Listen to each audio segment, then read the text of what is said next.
وشافت من بعد عالخيم حارس تقل ما شفت طفله يا فارس بدت من بيتنا ولا بيها نعلم يقلها على المعارف طفتها الحين ولاحت لسواد يم الحسين لجن منها سمعت يا زينب ونيل كسر قلبي وركل حيلي تأثر والله للحارة زينب بهمة وتصيح وين التيمة لقيتها لا إذا بكترب اليمة تولع عليها وياها تتكلم. نعم جاءت زينب تمشي نحو جسد المولى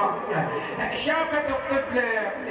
من بعيد تتكلم مع الحسين أبا حسين من الذي فرق بين رأسك وبدنك أبا من الذي خضب شيبك بدمه أبا لقد جنني الليل وأنا خائف أريد أرجع بخيرتي وما أنت الأمر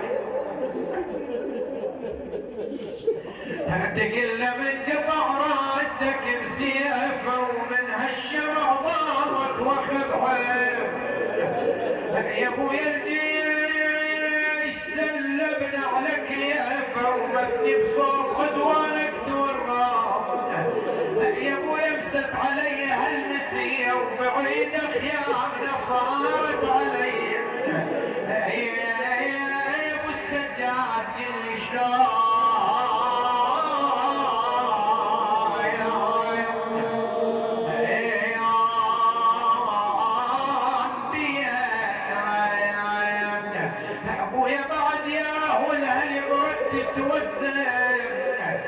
لفتها زينب بعبرة عتبوني يا بعد اهل البيت لا تخافي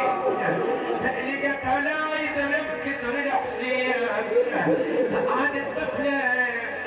لما شافت سوادة مقبلة عليها خافت اخذت تلوت